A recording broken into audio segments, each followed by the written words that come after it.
Should you open a video or photo studio as a part of your business? That's what this video is all about. I'ma get it. I'ma get it.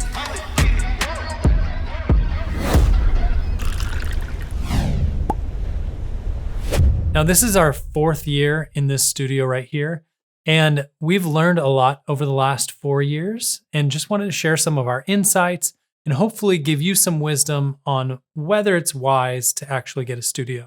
The main things I want to share with you in this video are the costs of renting a studio, what it's like and the impacts of renting versus owning, what the studio has actually made us, how much money, and what I would do differently if I got another studio. So first, let's just jump into how much the studio costs. So currently today, I pay $1,425 a month in rent. It's 1,200 square feet, so it's not too much more than $1 a square foot, which is pretty good. It is about $160 a month for our internet. We paid extra to get faster upload speeds. And then lastly, we only have electricity, and that goes about $60 a month. Unless we're using air conditioning in the summer or have more people using the space, then it's more like $100 a month. Now, these rates have changed over time. Not too much the electricity or the internet side, but primarily the rent. When we first came in here, I believe it was the very beginning of 2021, we were here at $1,100 a month. Now, we were deep into the pandemic at this point, and I was able to find a really good deal. But each year that price has increased until we've gotten to $1,425 today. Now, the costs that can be overlooked pretty easily are the costs of actually getting the space up and running and doing the work you need to make it look right. So when we first moved in, all we really did was paint the place, but it was not in good condition.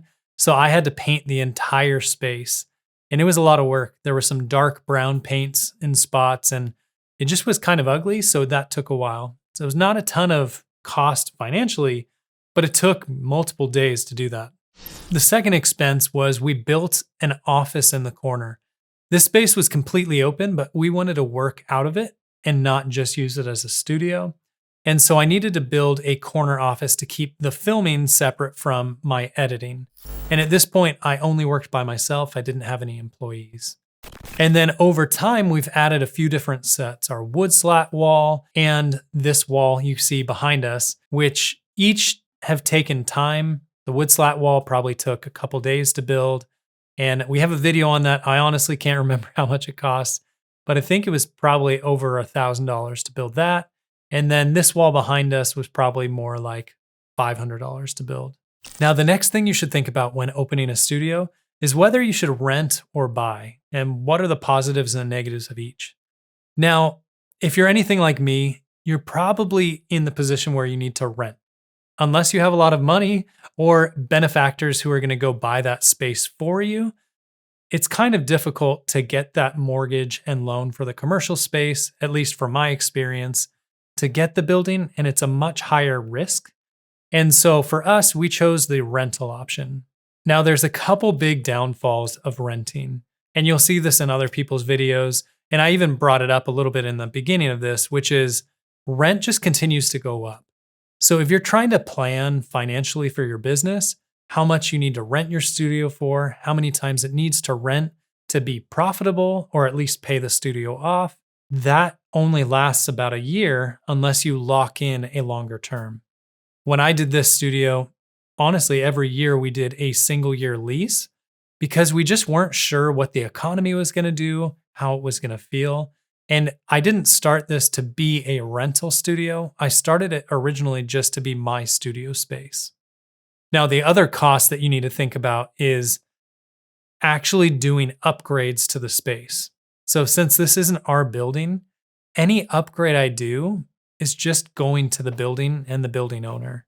So in this space, as you can see down here, the space was a jazzercise before us, and the floors are this reddish tone, which isn't really popular these days. And it's also just like a cheap laminate flooring and doesn't look good. So in most of our shoots, I try to hide it. And so what I would do if this was my space is I'd spend the money and change the flooring out. But since it's not, it doesn't make sense to put that capital expense when we're not going to get a return from it when we leave. Now, another potential challenge of renting this studio is when we do decide to leave someday. We have a couple different sets that may need to be taken down. When we built the office back behind me, my landlord told me that I had to be willing to take it down. So we built it in a way that it was temporary. The walls are hooked into the outside walls, but it's not bolted to the ground or connected to the ceiling in any way. If I have to take it down, it's going to be a big headache, removing all the drywall, cleaning everything up. So my hope is that the next tenant thinks it's a good addition. But the same thing with our wood slat wall. If they don't want to keep that, they may ask us to remove that. So you have to think about sets that you can actually break down. Now, if you're in a position financially where you can afford, or you can find a loan that doesn't have crazy interest, and you can get that mortgage payment similar to what the rent would be. Rent on the low end is typically $1 per square foot, but it can easily go up $2 per square foot, whatever. If you can find the right opportunity of a building that you can put some sweat equity into, and then not only are you making money on people renting the space, but you are building equity within that building over time, it could be a good investment. It's just a higher risk. Is if this is your first studio and you don't know it's going to work, you want to make sure that if you have to get out, you can. And owning the building makes it a much longer term play. So here's what a lot of you are probably wondering about. How much does this studio actually make us? All right, drum roll. All right, I don't have the exact numbers, but it's probably only about $5,000 over the past 3.5 years. That's not a lot of money. It doesn't even cover the rent. But there's a caveat here. And the biggest caveat is we didn't get this building because we wanted it to be a rental space. That's something further down the line that we decided to test out. And so far that hasn't been successful. And I'll explain some of those reasons why. So $1,600 of that was from PeerSpace. We put this space on PeerSpace a few years ago, and though we do get a few inquiries here or there, I think we've only had 2 actual bookings from PeerSpace. And then we have friends who rent the studio for their own clients to come into this space. And so it definitely hasn't paid off in that sense. But if you're looking for a space that you can actually stay in, that's what this is so special for, is we can film our own content videos and not have to go rent a studio space to make it look nice. And we can create stuff for our own clients that's highly valuable. And so some of our clients have booked us because we have the right space that fits their needs, and it's kind of included in the package on how we get a film for them.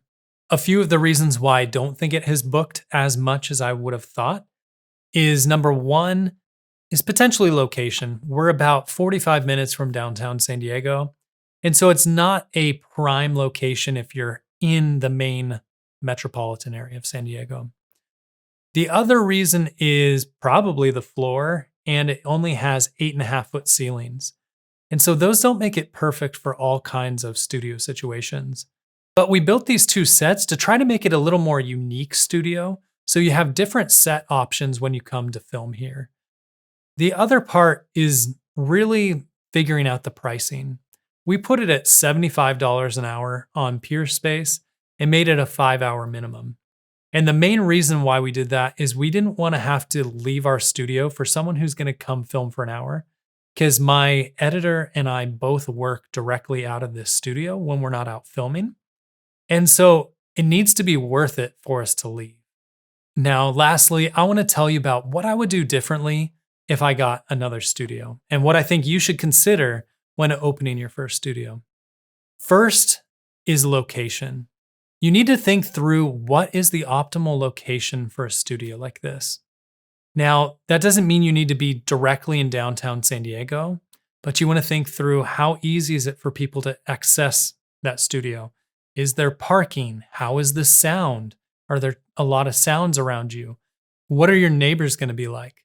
Are you in a building that has a bunch of warehouses and inside those they have manufacturing or loud construction, something like that that you're going to have to deal with if you're doing video? What is the lighting like? Do you have natural light? Do you want natural light? How tall are the ceilings in the building? From what I've seen, having 8 foot, 8.5 foot is just too low. You really want to, if possible, get up to 10, 15, 20 feet if you have the space so that you can put lights in a lot of different positions and situations. And then you want to think through and analyze what are the other studios in your area. So I would look on Peerspace, research all the studios on there, research on Google, and then start looking at what do they offer? Are there a bunch of psych walls? If there are, don't create another psych wall. You'll just start competing on price. Are there a bunch of photo studios, but not video specific? Is there a podcast studio or are there no podcast studios?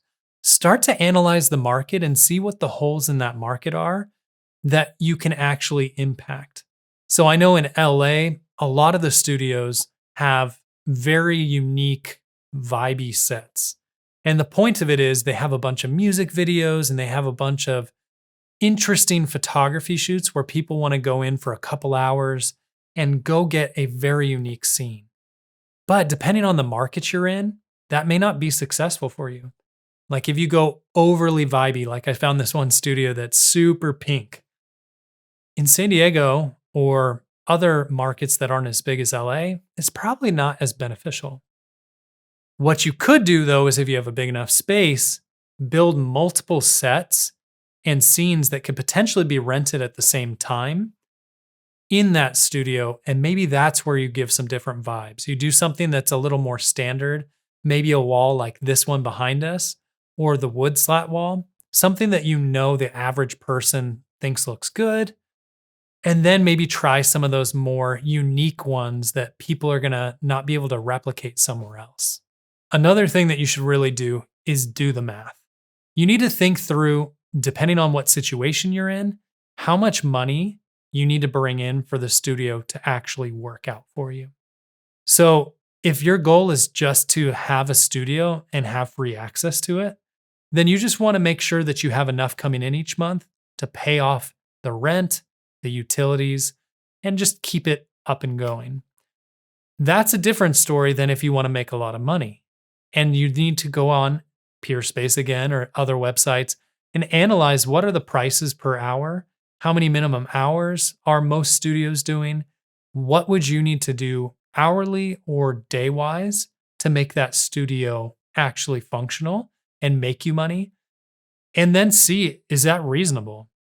For example, if you're going to need 20 days a month to rent that studio for it to be profitable, I wouldn't recommend it at all. I would say if it can take 5 to 10 days, that's much more realistic because there's going to be plenty of days where you just can't rent it out or it doesn't rent out. And then if you can afford it, you want to make that studio either ultra premium and be a specific offering that a lot of people want to join in on and use, or you want to think through, how do I make it a more affordable studio that has some unique opportunities like this wall behind me? I've pointed to it a lot.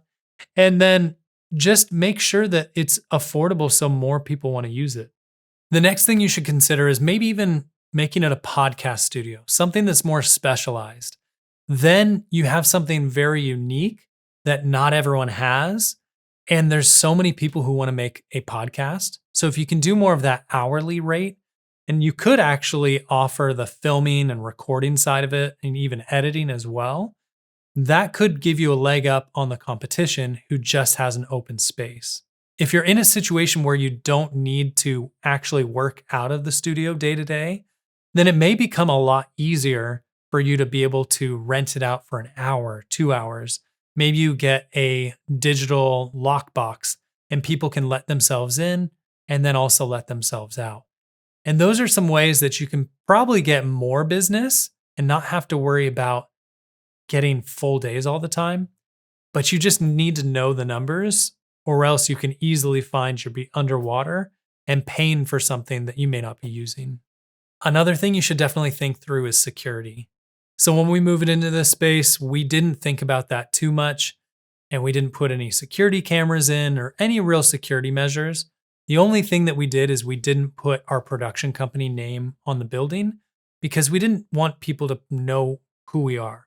We didn't need people to walk in and try to have business with us. We just wanted the studio space.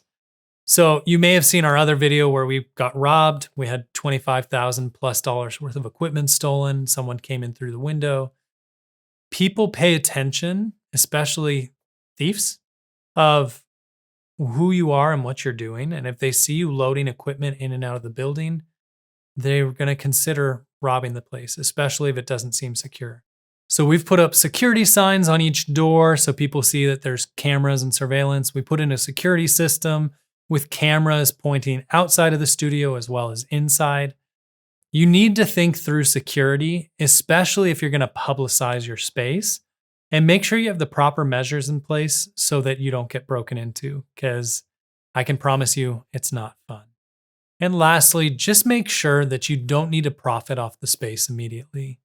If you're expecting the day you get the keys that you're going to start renting out the space, you're going to end up being in a sad place and not be able to pay rent.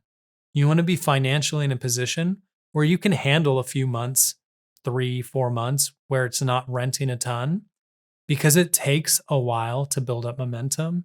And then just know you need to actually do some work to get that business. Putting your studio up on Peerspace is not going to book it alone. Like I mentioned, we've only booked it twice on Peerspace. If you have all those components we discussed before, you're more likely to sell stuff and get people to come in on Peerspace. But you should reach out to local video production companies. You should reach out to others and really promote the space, do the marketing, so that it's not just hoping people come, but you're actually doing the work. Now, hopefully you can learn some lessons from what we've done wrong and what we could have done better. My hope for you is that if you create a space, that it's something that gets you excited. I can't tell you how exciting it's been to have my own space, build it out how I want to, and just really be able to make it unique and custom to us. But having that space has so many benefits if you think through it correctly and plan it out financially. Just make sure you don't put yourself underwater. I know it's been a long time since we made one of these videos, but thank you for watching to this point. If you like this video, it really helps us to like the video on YouTube. And if you want to subscribe, we're looking forward to creating some more content, talking about operating and running a video production company, ways to make more money, and hopefully help you to not be stressed out running your video production company.